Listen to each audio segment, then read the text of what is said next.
தேசிய கீதம் பாடல்னு கேரளால 3 10th ஸ்டாண்டர்ட் ஸ்டூடெண்ட்ஸ ஸ்கூலை விட்டே வெளியேற்றிடுறாங்க. ஸ்கூலோட இந்த நடவடிக்கையை எதிர்த்து அவங்க பேரண்ட்ஸ் கோர்ட்ல கேஸ் ஃபைல் பண்றாங்க. 1986வது வருஷம் சுப்ரீம் கோர்ட் இந்த வழக்கின் மூலமா பேச்சுரிமைக்கு ஒரு புதிய பரிமாணத்தை வழங்குறாங்க. இந்த வழக்கின் பேரு Vijay Emmanuel versus state of Kerala. ஆரம்பத்துல என்ன நடந்ததுன்னா, ஸ்கூல் அசம்பிளி அப்போ தேசிய கீதம் ஒழிக்கப்படுது, ஜனகணமன பாடல் ஒழிக்கப்படுது. அப்போ அந்த பசங்க எழுந்து நின்று பாடாம இருக்காங்க. ஏன்னா தேசிய கீதம் பாடுறது அவங்களுடைய மத நம்பிக்கைக்கு ஒத்து வராம இருக்கிறதுனால. பசங்களுடைய இந்த செயல் தேசிய கீதத்தை அவமரியாதை பண்ற மாதிரியும் தேசிய ஒற்றுமைக்கு எதிரானதாக இருக்கிறதாகவும் கருதி ஸ்கூல் நிர்வாகம் அந்த பசங்களை ஸ்கூலை விட்டு டிஸ்மிஸ் பண்ணிடுறாங்க. ஆரம்பத்துல கேரளா ஹைகோர்ட்டும் ஸ்கூலோடைய இந்த நடவடிக்கையை ஆதரிக்கிறாங்க. அவங்க பேரண்ட்ஸ் சுப்ரீம் கோர்ட்டுக்கு அப்பீல் போறாங்க.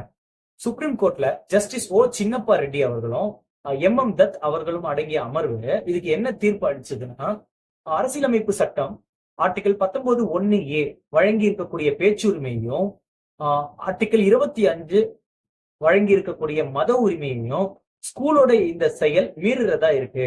அதாவது அந்த பசங்களுக்கு இருக்கக்கூடிய அடிப்படை உரிமையான பேச்சு உரிமையும் மத உரிமையும் ஸ்கூலோடைய இந்த செயல் பாதிச்சிருக்கு. அதனால அந்த பசங்களை ஸ்கூல்ல திரும்ப சேர்த்துக்கணும் அப்படின்னு சொல்லி அறிவுறுத்துறாங்க. இந்த இடத்துல நமக்கு 2 சந்தேகம் வரும். மத உரிமைக்கும் அந்த பசங்க பாடாம இருக்கிறதுக்குமான சம்பந்தம் இருக்கு, லாஜிக் இருக்கு. ஆனா பேச்சுரிமைக்கும் அந்த பசங்க பாடாம இருந்ததுக்கும் என்ன சம்பந்தம்? ஏன்னா ஆர்டிகல் 19(1)A வழங்கி இருக்கக்கூடிய பேச்சுரிமைங்க நாம பேசாம இருப்பதற்கான உரிமையும் உள்ளடங்கி இருக்குது.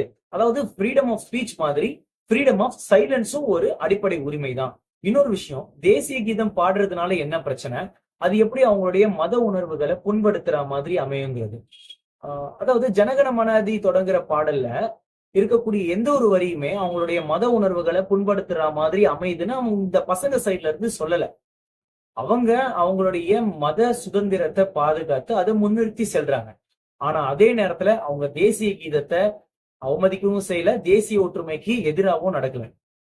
சட்டப்படி பார்த்தாலே நேஷனல்ஸ் ஹானர்ஸ் ஆக்ட் 1971 செக்ஷன் 2 படி ஒருத்தர் தேசிய கீதம் பாடும்போது அதை நம்ம டிஸ்டர்ப் பண்ணாலோ அதை தடுத்தாலோ தான் 3 வருஷம் தண்டனையை தவிர மற்றபடி இந்த பசங்க பண்ணது தப்பு இல்லை. இதைதான் சுப்ரீம் கோர்ட்டும் சொல்றாங்க. இந்த இடத்துல அந்த பசங்க தேசிய கீதம் அவங்க எல்லாருமே பாடும்போது அதை தடுக்கவும் இல்லை, அவங்க மற்றவங்களை டிஸ்டர்ப் பண்ணவுமே இல்லை.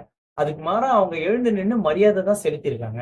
ஸோ அதனால அந்த பசங்களை ஸ்கூல்ல திரும்ப சேர்த்துக்கணும் அப்படின்னு பேச்சுரிமைக்கு ஒரு புதிய பரிமாணத்தையும் கொடுத்தாங்க. அதாவது எனக்கு பேசாம இருக்கிறதுக்குமே உரிமை இருக்குன்னு சொல்லி. ஸோ இது சுப்ரீம் கோர்ட்டோட இந்த ஜட்ஜ்மெண்ட் ரொம்ப போற்றுதலுக்குரியது. இந்த மாதிரி அரசியலமைப்பு சட்டத்துல ஆர்டிகல் 1ல இருந்து 395 வரைக்கும் பல்வேறு விஷயங்களை பத்தி சொல்றாங்க. இன்னைக்கு நாம ஆர்டிகல் 19ல இருக்கக்கூடிய பேச்சுரிமையும் ஆர்டிகல் 25ல இருக்கக்கூடிய மத உரிமையும் பத்தி பார்ப்போம்.